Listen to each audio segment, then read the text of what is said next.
Exit poll का पूरा भंडाफोड़ हो चुका है। नरेंद्र मोदी तक अपनी हार मान चुके हैं। अमरीश मिश्रा स्पीक्स में आपका स्वागत है।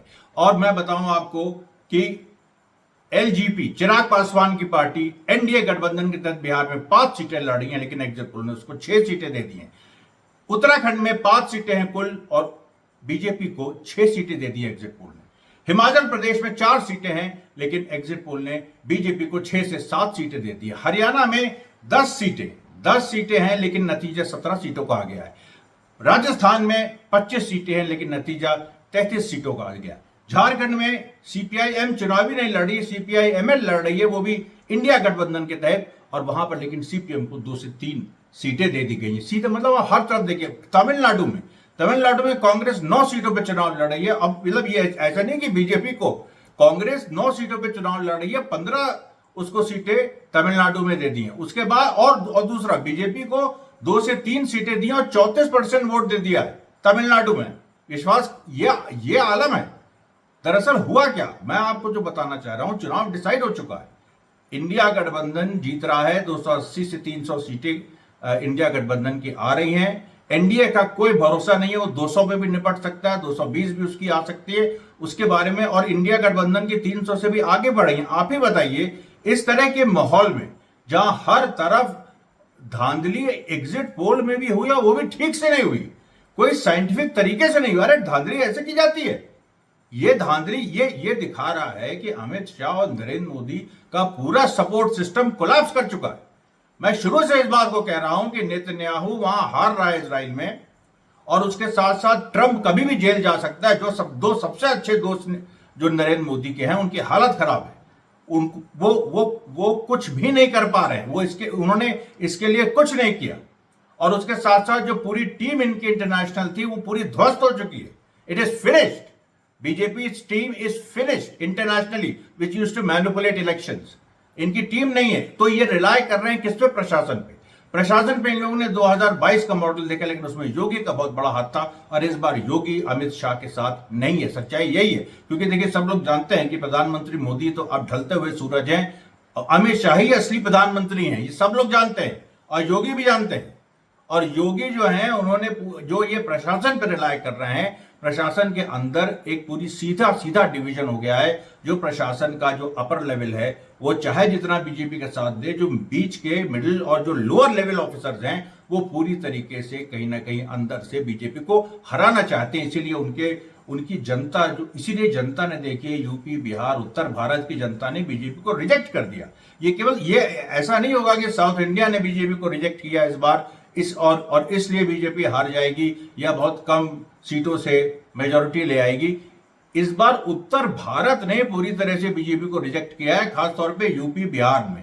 और जो तीसरा स्टेट है महाराष्ट्र, ये तीनों मिला के 120 और 48 सीटें, मतलब 120 यूपी बिहार और 48 सीटें महाराष्ट्र, ये हो जाती है 168। इस 168 में इंडिया गठबंधन की करीब 90 से 95 सीटें आ रही हैं। 100 भी आ सकती है। अब बताइए कौन जीत रहा है? और तुम पूरा ले जाओ, मैंने कल भी कहा था, छत्तीसगढ़, मध्य प्रदेश, राजस्थान तुम पूरा ले जाओ, जबकि वो पूरा नहीं ले जा पा रहे हैं। राजस्थान में कम से कम 10 सीटें इंडिया गठबंधन की आ रही है। मध्य प्रदेश में कम से कम 5 से 7 सीटें इंडिया गठबंधन की आ रही हैं। छत्तीसगढ़ में भी कम से कम 2 से 3 सीटें इंडिया गठबंधन की आ रही है। ये बात तय है। हिमाचल प्रदेश में जो 6 दिखा रहे हैं, 4 में से 6 बीजेपी, उसमें कम से कम 2 सीटें इंडिया गठबंधन की आ रही है। ये सारी, अच्छा, दिल्ली में भी आप देखिए, जो क्लीन स्वीप बीजेपी का 7 की 7 सीटों पे दिखा रहे हैं, ऐसा नहीं होने जा रहा है।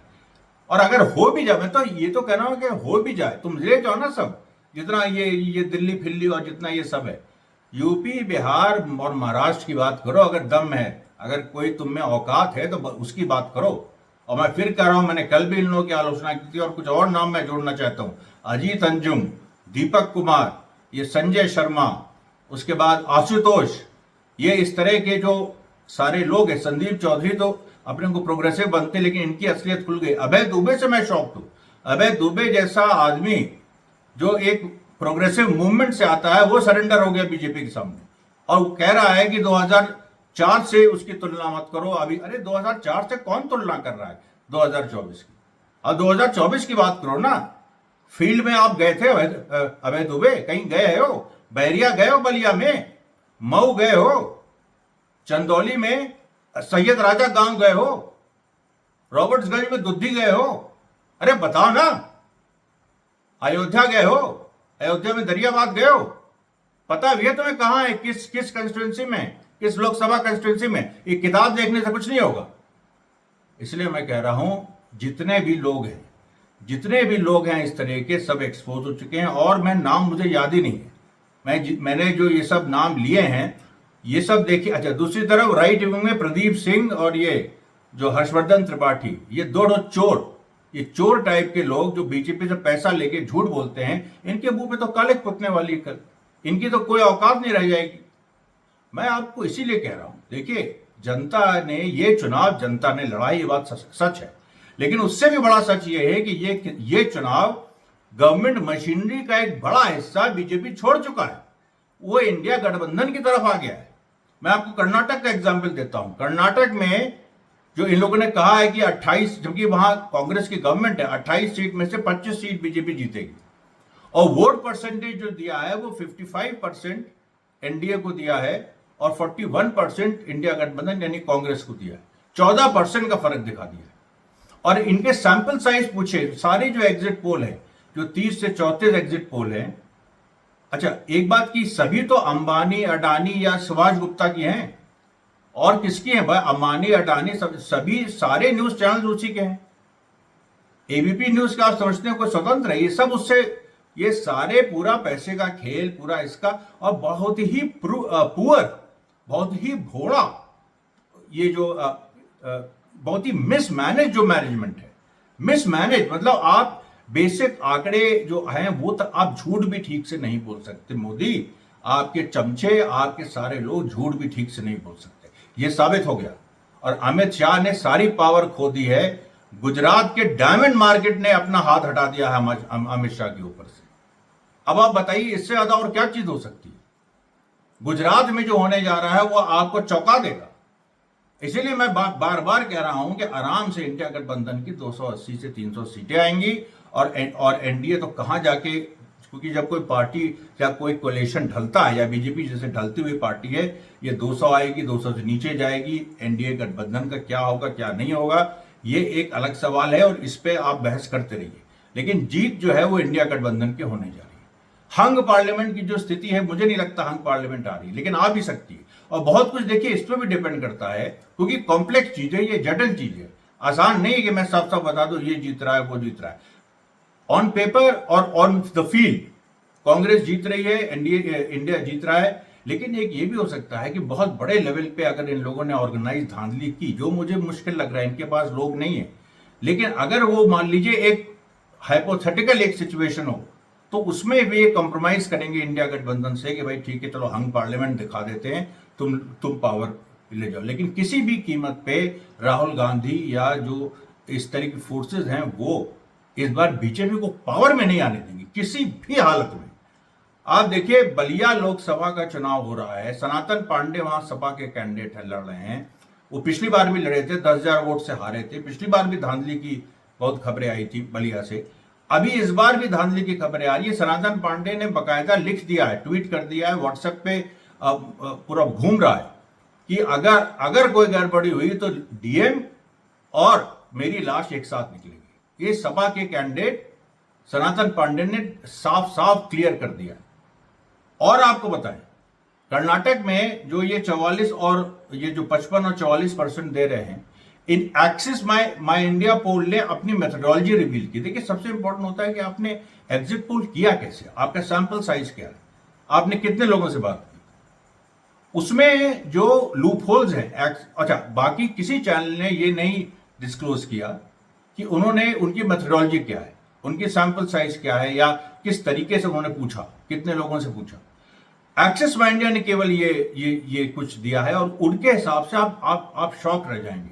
उनके हिसाब से 69% मेल रिस्पोंडेंट और 31% वुमेन, यानी 69% उन्होंने मर्दों से बात की, 31% केवल महिलाओं से बात की। लेकिन जो फाइनल एग्जिट पोल है, कर्नाटक की बात मैं कर रहा हूं, वहां पर 69% मेल और 31% वुमेन से बात की।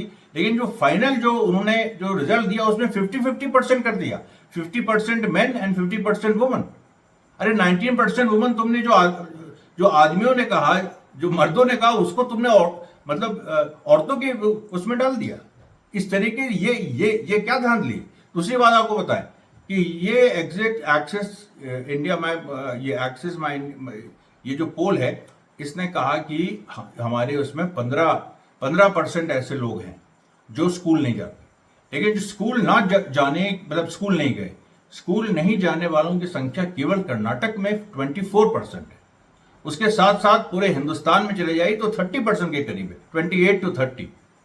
अब जब इतने लोग हैं तुम्हें अगर तुमने 15% लगा दिया, ये एक अंदाजा मार दिया, तुमने कितने उन लोगों से बात की, ऐसे लोग जो स्कूल कभी नहीं गए, जो इस लेवल। अच्छा, कितने ऐसे लोगों से तुमने बात की जिनके पास मोबाइल नहीं है? बहुत बड़ा हिस्सा है जिसके पास मोबाइल नहीं, और जो उनके पास मोबाइल है, बहुत अधिकांश हिस्सा स्मार्टफोन जो है वो एक माइनॉरिटी के पास है। यहाँ पर केवल एक छोटे हिस्से के पास है। सबके ज्यादातर लोगों के पास फोन है, लेकिन वो नोकिया वाला या जो पुराने स्टाइल के फोन बहुत सारे लोगों के पास आप देखेंगे। और वो उस फोन पे आप इतनी लंबी कॉन्वर्सेशन, वो लोग डेटा अपना, वो जो उनका डेटा होता है उसको वो कंजर्व करते हैं कि उनको एक्स्ट्रा पैसा डालना होगा, ये करना होगा, तो इसलिए वो लोग इतनी लंबी बात ही नहीं करेंगे आपसे कि पूरा आप उनसे पूछिए और वो आपको जवाब देंगे। 10 क्वेश्चन आप पूछिए इस तरह अच्छा, फिर आप कहेंगे कि नहीं हमने कॉल किया, उनसे बात की, तो उसका कोई प्रूफ तो लाओ कि हमने इतने ऐसे लोगों से बात की जिनके पास स्मार्टफोन नहीं था, हमने इतने लोगों से बात की जिनके पास स्मार्टफोन था। जब महिला पुरुष में आप 31% महिलाओं से बात की और कह रहे हैं 50% महिलाओं का ये मत है, वो भी कर्नाटक में, जहां महिलाओं को फ्री बस राइड मिली है, जहां ओवर और बहुत सारी और स्कीम्स जो कांग्रेस की वो महिलाओं तक पहुंची, यहां महिलाओं का एक अपना अलग सशक्तिकरण हुआ है और इसको सब लोग एक्सेप्ट कर रहे हैं। और उन्होंने भारी संख्या में वो निकली हैं कांग्रेस के लिए वोट देने के लिए। तो उत्तर भारत में क्योंकि महिलाओं ने पिछले चुनावों में मोदी को वोट दिया, इसलिए आपने कर्नाटक में महिलाओं को बीजेपी के पक्ष में वोट देते दिखा दिया। ये क्या मजाक है, इस तरीके की चीज। अच्छा, और मुझे जो गुस्सा इन सब तथाकथित बुद्धिजीवियों पे है जिनका मैंने शुरू में नाम लिया, ये सब जो हैं ये बता नहीं रहे। सब योगेंद्र यादव का तो मैंने नाम कल ही ले लिया था, आज मैं उनका नाम लेना शुरू में भूल गया। ये सब चीजें बता ही नहीं रहे कुछ। ये अब जो लोकल लेवल के, जैसे इनिदू करके एक लोकल कर्नाटक का चैनल है इनिदू, और उसने पूरा अपना सर्वे किया। बहुत अच्छे पढ़े लिखे लिबरल लोग हैं, उन्होंने जिस तरीके से वो बात कर रहे थे, एक इंटेलेक्चुअली शार्प लोग हैं, उन्होंने अपना सर्वे किया। उन्होंने कहा कि ऐसा नहीं है कि 55% कर्नाटक में एनडीए को आ रही है और 41% इंडिया को आ रही है। नहीं, उन्होंने कहा 46% कांग्रेस को वोट मिल रहा है यानी इंडिया गठबंधन को, और 44% एनडीए को मिल रहा है यानी बीजेपी। ये जो पूरी बात है, ये कर्नाटक की रियलिटी है। और इसको अगर आप जोड़ दीजिए तो ये अपने में करीब 90% हो जाता है। ये 46%, 44%। इसके हिसाब से कांग्रेस को 15 से ऊपर सीटें, 15 से 20 सीटों के बीच में कर्नाटक में आ रही हैं। सीधी बात है, उसमें कोई बहुत। तो इन सारी चीजों को, इन सारे लूप होल्स को किस तरीके से, अच्छा, तो मेरा वीडियो, फिर मैं आपसे कह रहा हूं, मेरा वीडियो इस बात का, ये बात तो मैं कह चुका हूं कि इंडिया गठबंधन जीत रहा है। ये वीडियो इस बात में है कि ओपिनियन पोल, जो एग्जिट पोल है, इसकी पोल खुल गई और एग्जिट पोल अब एग्जिट पोल रहा ही नहीं। ये पूरी तरह से एक फर्जी पोल हो गया और ये बहुत बड़ी साजिश है इस देश के दलितों के खिलाफ, मुसलमानों के खिलाफ, माइनॉरिटीज के खिलाफ, ओबीसीज के खिलाफ, जो गरीब सवर्ण है, गरीब ठाकुर ब्राह्मण बनिया है, छोटा दुकानदार है, जो किसान है, यहाँ का जो मजदूर है, जिसकी आइडेंटिटी किसी भी जात का हो, किसान है वो, किसी भी जात का हो, मजदूर है, किसी भी जात का हो, वो नौकरी पेशा वाला है, क्लर्क है, लोअर मिडिल क्लास है। ये जो बड़ा हिस्सा हिंदुस्तान का, यही मेजॉरिटी है, यही majority class 2, class 3, class 4 employees हैं। ये लोग जितने लोग हैं, इन लोगों का भी जो इन्होंने एक क्लास के बतौर वोट किया है, उसको आप नजरअंदाज कर रहे हैं, उसको आप बिल्कुल आप एक फैक्टर इन ही नहीं कर रहे हैं। आपने क्लास बेसिस पे क्या अपना एग्जिट पोल कंडक्ट किया? इनसे क्या एक्सपेक्ट करें? ना क्लास बेसिस पे कर रहे हैं, कास्ट बेसिस पे करने की बात कर रहे हैं, उसमें भी आपको लूपहोल बता दें। उत्तर प्रदेश में दिखा रहे हैं कि जो कुर्मी मतदाता है उसने इंडिया गठबंधन को वोट दी। दलित मतदाता, उसने 30% इंडिया गठबंधन को वोट दिया और फिर भी इंडिया गठबंधन के वोट शेयर कम हो गए। ये तो लेवल है धांधली का। मतलब आप ये बताइए कि ये कैसे संभव है कि अगर इंडिया गठबंधन को यादव भी वोट दे रहे हैं, मुस्लिम भी दे रहे हैं, कुर्मी भी दे रहे हैं, दलित भी दे रहे हैं, उसके साथ साथ बहुत सारे जो कंस्टिट्यूएंसीज में ये बात आ रही है कि भाई अयोध्या में बीजेपी हार रही है, बहुत बड़ी संख्या में सवर्णों ने सपा को वोट दिया है, सवर्णों ने बनारस में बहुत बड़ी संख्या में अजय राय को वोट दिया है जो कांग्रेस से लड़ रहे हैं। जब ये सारी बातें सामने आ रही हैं तो उसके बाद तुमने यार कुछ तो किया होता काम।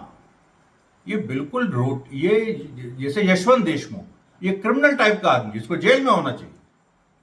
ये सारे लोगों ये यशवंत देशमुख जैसे लोगों को जेल में होना चाहिए। उसके साथ साथ जितने लोगों ने इस तरह का एग्जिट पोल किया है और जनता का मजाक उड़ाया है, इनको जेल होनी चाहिए कायदे से। इन्होंने इस तरह से क्यों झूठ बोला, क्यों इन्होंने जनता को गुमराह किया? लोकतंत्र को खत्म करने की साजिश है, ये सेडिशन का चार्ज लगना चाहिए। ये सब जो, और ये यशवंत देशमुख, नानाजी देशमुख आरएसएस के बहुत बड़े लीडर, ये उनका ग्रैंडसन है। और ये सच बोलेगा जो आरएसएस का ग्रैंडसन है। ये बात जो है, देखिए, संदीप चौधरी सोचते हैं संगीत रागी से आपने बहस कर ली और उससे आप बहुत बड़े प्रोग्रेसिव हो गए। अरे तुम क्या प्रोग्रेसिव हो, सब लोग जानते हैं, तुम्हारी सच्चाई खुल गई है। एक गरिमा सिंह है, उनकी भी सच्चाई खुल गई सारी। देखिए पूरी मीडिया जो है, और गोदी मीडिया तो गोदी मीडिया है, जो नॉन गोदी मीडिया थे, अपने को थोड़ा डिफरेंट बताते थे, उनकी भी पोल खुल गई। रविश कुमार का भी नाम मैंने आपको कर लिया था, वो भी देखिए आज केवल अपने, मतलब कोई एग्रेशन नहीं, कुछ नहीं, बोलने चालने का कोई अंदाज नहीं, और इस तरीके से आप जाके सरेंडर किए हुए हैं इतनी खतरनाक फोर्सेस के खिलाफ जो इस देश को तोड़ सकती थी। तो इस देश की जनता ने बचा लिया, इस देश की जनता खड़ी हो गई, उसने ये चुनाव लड़ा। और मैं आपको बता दूं, राहुल गांधी ने जो स्टेटमेंट दिया है, पहले भी उन्होंने कहा था कि अगर कि बीजेपी को यही नहीं समझ में आता कि वो हर समय सरकार में नहीं रहेगी, और जब ये सरकार बदली तो फिर कार्रवाई होगी, और कार्रवाई ऐसी होगी कि ये सब बंद हो जाएगा जो बीजेपी कर रही है।